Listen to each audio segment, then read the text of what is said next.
As sementes são um belo projeto. Contêm todo o material genético para fazer uma planta novinha em folha num conteúdo minúsculo que pode ser produzido aos bilhões e depois ser dispersado pelo mundo.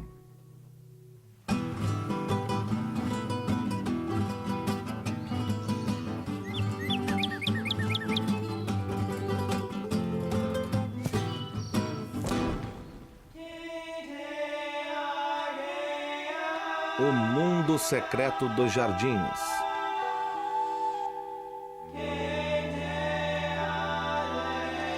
Vem voar comigo, sementes. Distribuição Sinapse.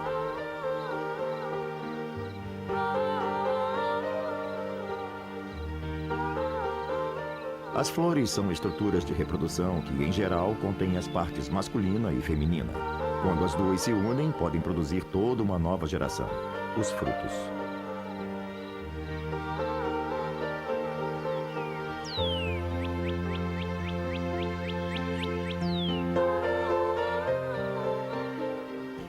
Esses frutos, então, continuam a se desenvolver. Amadurecem e depois, é claro, as pétalas e tudo mais caem no solo e deixam para trás essa base inchada da flor que está agora cheia de sementes prontinhas para serem dispersas.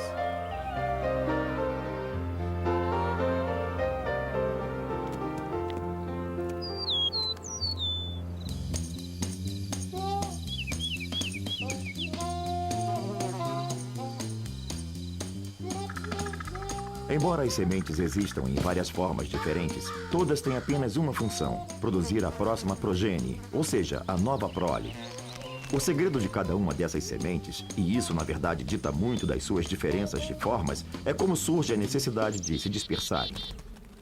Plantas diferentes têm estratégias diferentes para sua sobrevivência e reprodução. Algumas gostam de acordar cedo e fazer todo o serviço antes que as outras comecem a sua faina. Plantas como a Dicentra formosa brotam nos primeiros dias quentes da primavera e sempre murcham e liberam sementes antes que a metade das plantas do jardim tenha sequer surgido em cena.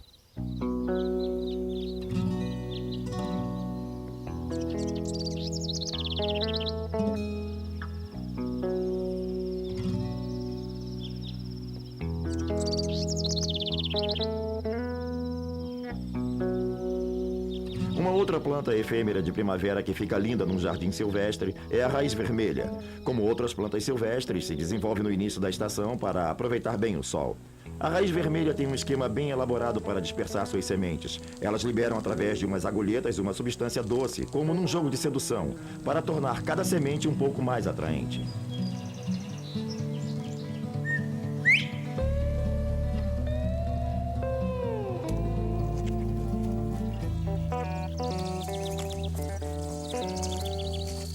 As formigas, quando encontram essas sementes caídas no solo, com esses petiscos vistosos por cima, não conseguem resistir. Elas as pegam e as levam para suas colônias, onde as estocam para usar mais tarde. É claro que, quando as sementes estão lá dentro da colônia, que é embaixo da terra, elas ficam úmidas, protegidas dos predadores, e no momento certo, elas podem germinar. Essa é uma das formas como essas plantas podem se dispersar pelo solo da floresta.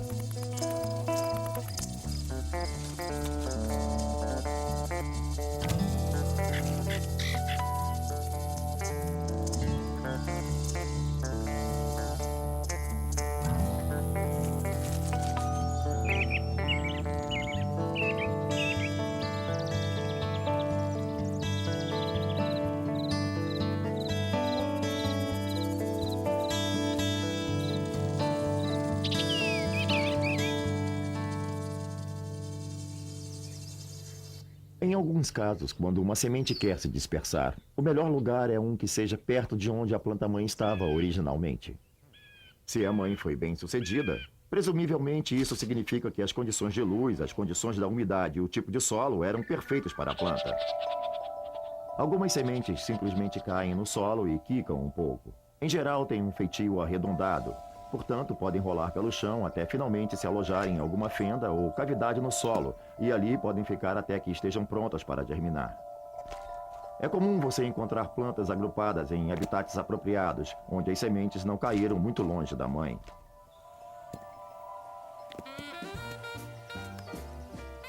Por outro lado, é muito difícil alcançar um novo habitat. Por isso, muitas plantas precisam achar meios de se dispersar até lugares mais distantes. Elas precisam, então, fazer uso de outro tipo de agente do ambiente, o que, na verdade, pode ser qualquer coisa. Então, num dado momento no seu jardim, você vai encontrar sementes que vão pular nas costas de coisas ou flutuar com a brisa.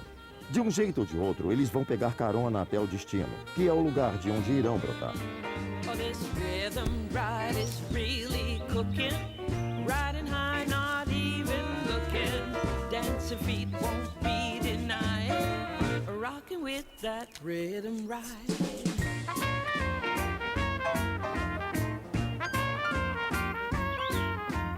In a hot rod or a freight train, I like riding in an airplane. East or west, north or southbound, we'll be riding without slowdown. Hey boys, strike up the band. This rhythm ride is really grand. When the band has got a groove on, I'll go get my dancing shoes on. And when that beat is in the pocket, well, it's like riding in a rocket. Hey boys, strike up the band. This rhythm ride is really grand.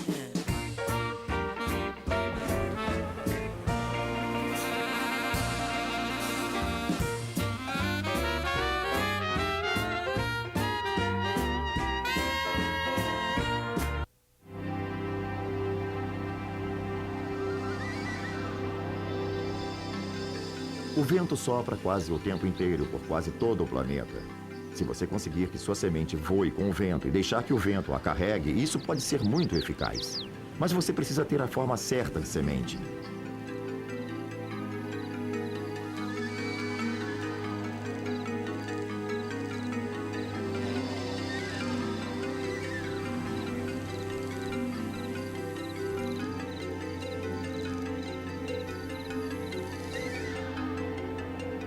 Para aproveitar o vento, as sementes têm que ser bem pequenas, sem muito óleo ou muita goma que aumentem seu peso. E elas precisam ter um paraquedas, a fim de serem levadas pela mais leve brisa.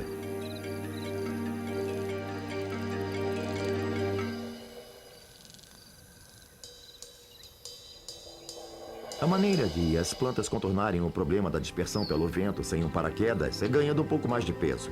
Algumas flores de jardim, como as malvas rosa, colocam seu estoque de flores lá em cima, a 1,20 m, 1,5 m do solo. As sementes são mantidas aqui em cima, em vagens, e cada vagem pode conter centenas e centenas de unidades de sementes. Na hora oportuna, elas migram, levadas pelo vento, para um novo lugar. Muitas árvores usam a dispersão pelo vento, mas precisam usar estruturas ligeiramente bem mais elaboradas. Elas têm a vantagem da altura e isso é muito bom para as árvores. A única forma de haver uma dispersão eficiente é a semente ficar lá em cima, bem no alto, porque aí há uma grande chance de que, em algum momento durante a viagem que faz dos galhos de onde se solta até o ponto no solo onde vai cair, passar uma brisa que a carregue.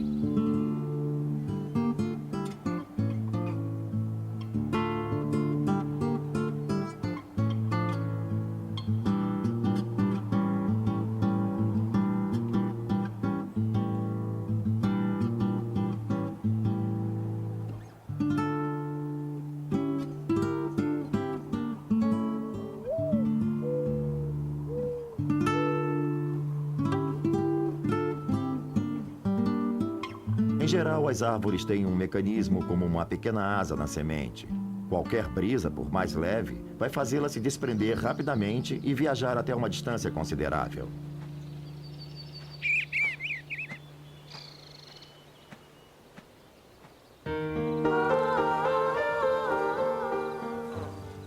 Às vezes, o sistema de dispersão pelo vento não é tão óbvio. Muitas plantas, na verdade, usam um mecanismo que é basicamente como um saleiro, ou esses vidrinhos com furinhos onde se põe pimenta em pó. Toda vez que o vento sopra, a haste é empurrada de um lado para o outro e a cada vez algumas sementes caem lá de cima.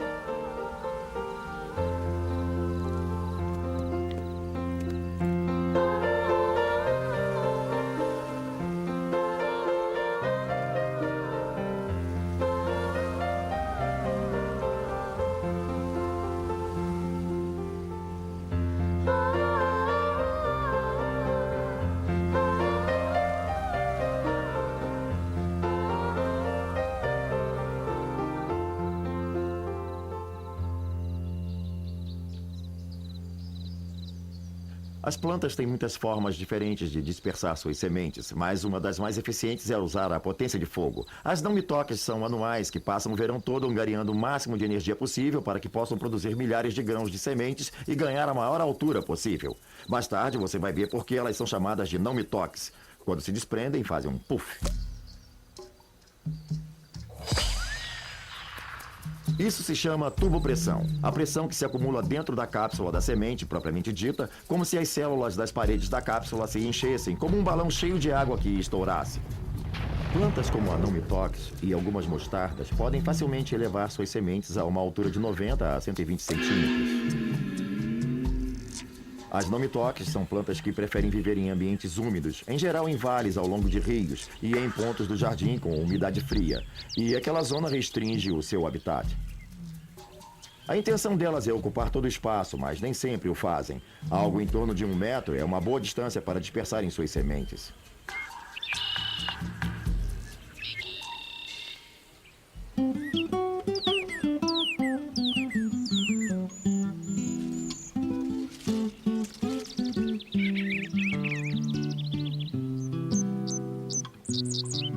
As plantas têm um longo histórico de usar animais para quase tudo, da polinização à dispersão. Alguns dos melhores exemplos, claro, são as árvores grandes que produzem nozes, como castanhas e bolotas.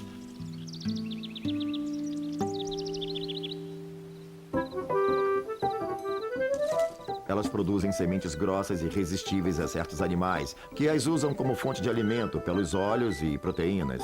Eles pegam essas sementes e as transportam para outros lugares com a intenção de armazená-las.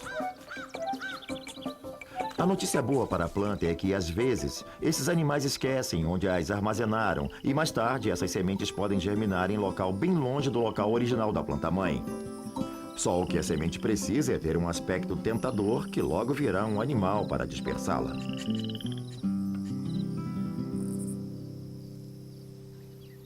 Provavelmente o mais sofisticado em termos de mecanismo de dispersão sejam as plantas frutíferas. As frutas nada mais são do que um atrativo para o animal transportar sementes. Elas são vistosas, carnudas, doces e fazem com que um animal tolo queira se aproximar para comê-las. O segredo para uma planta que quer que suas sementes sejam dispersadas pelas frutas é não deixar que elas sejam atraentes para o animal até que as sementes lá dentro estejam maduras e prontas para serem dispersadas. Basicamente, a fruta fica pouco aparente, indistinguível ou verde e dura. Além disso, há pouca compensação para a criatura que tente comê-la. Seus açúcares ainda não estão desenvolvidos, portanto, ainda não estão bem doces. As frutas ficam ali com aquela aparência horrível até determinado momento, quando as sementes internas começam a amadurecer. E aí sim, a fruta começa a ganhar cores fortes, vermelhos ou roxos. Fica mais macia e mais palatável. E, em geral, os açúcares e outros ingredientes de sabor ficam muito mais intensificados, tornando-a quase irresistível. É claro que, em muitos casos, os animais não conseguem digerir as sementes, e então as sementes comidas passam pelo seu trato digestivo e são expelidas. A esperança da planta é que a excreção se faça num local conveniente, onde as condições do solo e de umidade sejam adequadas para permitir que haja germinação. Muitas sementes de plantas frutíferas, na verdade, precisam muito de uma certa ação corrosiva do sistema digestivo do animal antes que sejam de fato capazes de germinar. Há várias espécies cujas sementes vão simplesmente permanecer ali até que alguém se habilite a tentar comê-las para então quebrar sua casca.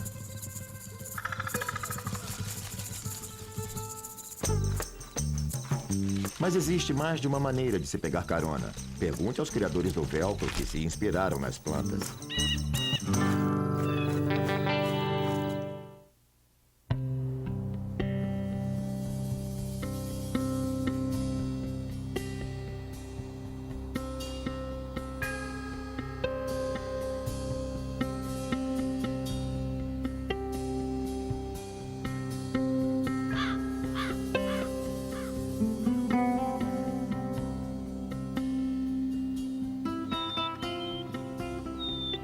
Os mamíferos, em particular, são cobertos de pelos, e eles parecem ser um meio perfeito para as sementes serem transportadas para todos os lugares.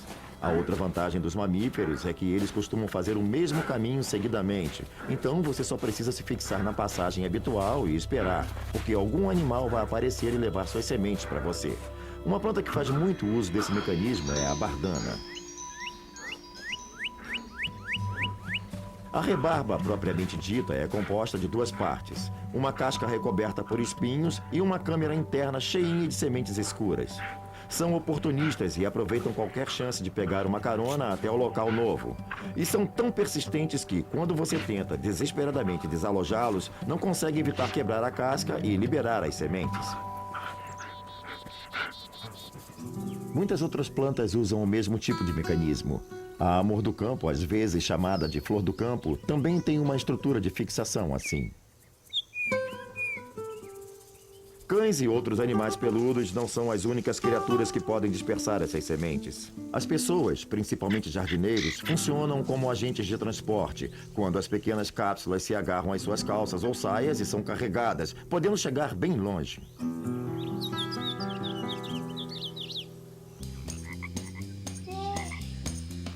As plantas que nascem em ambientes aquáticos também podem usar a água como mecanismo de dispersão. Por exemplo, muitas plantas que vivem na margem de lagos possuem segmentos que se partem e são levados pelo fluxo. Pequenos pedaços de espadanas se partem e quando você vê, está brotando do outro lado do lago.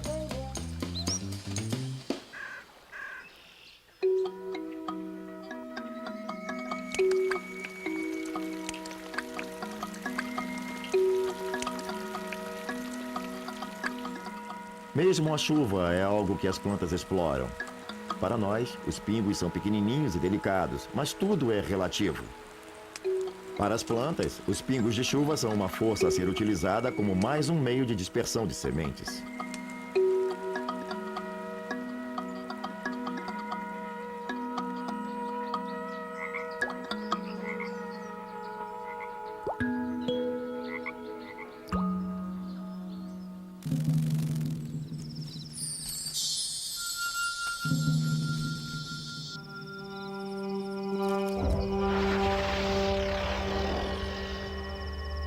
Plantas florescentes e insetos provavelmente coexistem há 60 ou 80 milhões de anos. E durante esse período, ambos os grupos proliferaram incrivelmente e agora estão entre as formas de vida que dominam o planeta.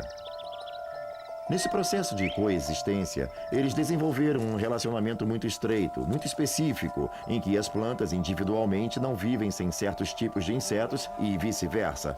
Certos tipos de insetos não vivem sem certos tipos de plantas para supri-los com o néctar.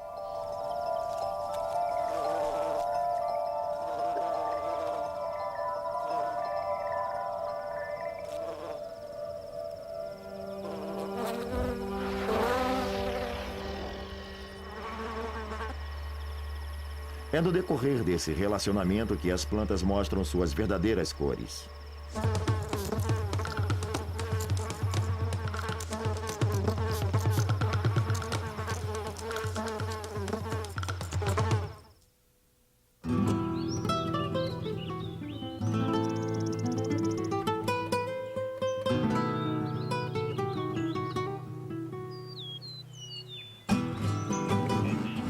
As plantas confiam aos insetos e outras criaturas a ação de polinizá-las, o que leva à produção de sementes. Mas as flores são astuciosas, precisam dessas criaturas para transportarem seu pólen de uma planta a outra se quiserem se reproduzir.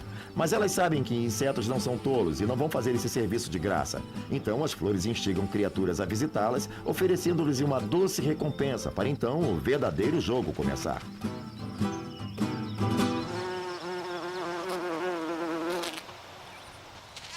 Muitas plantas se especializaram em usar diferentes tipos de insetos como polinizadores. Algumas se especializaram em usar abelhões, abelhas comuns ou abelhas solitárias. E é comum vermos flores cuja forma é determinada pelo tipo de polinizador que elas procuram. Por exemplo, se o inseto que ela deseja for grande como um abelhão, a flor terá uma formação bem aberta, com uma corola bem longa para que o abelhão caminhe sobre ela para sugar o néctar. Isso significa que, ao caminhar pelo tubo da flor, seu corpo felpudo vai ficar coberto de pólen e ele poderá transportá-lo para a próxima flor. Às vezes, o sistema não é inteiramente à prova de tolos. Embora as plantas em geral façam os insetos fazerem um grande esforço para entrar pela flor adentro a fim de sugar o néctar e transportar o pólen, alguns insetos criaram estratégias com as quais podem enganar o mais hábil planejamento da flor. O que eles fazem? Eles vão para as costas da flor e comem um pedacinho dela, chegando até os néctares e sorvendo-os sem terem o trabalho de entrar por dentro da flor. Isso, é claro, não atinge a finalidade da flor. Então, invariavelmente, as plantas desenvolvem contra-estratégias para esses casos.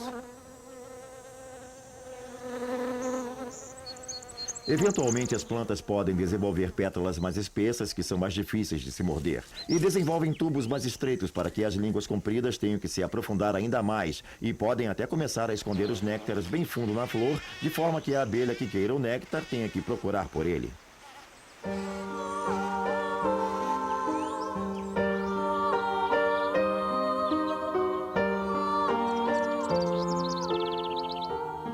É essa constante alteração e substituição de estratégias que faz as plantas florescentes se difundirem. O que mais me impressiona é a complexidade de suas estratégias e estruturas para a produção de sementes e dispersão. Ainda há muito mistério em torno dos meios pelos quais as plantas exploram seu ambiente, suas manipulações sutis, seus interrelacionamentos complexos e, às vezes, em torno de sua beleza. Elas seduzem a todos nós com suas fragrâncias doces e flores vistosas, e dessa forma garantem que seus genes sobrevivam nas gerações futuras.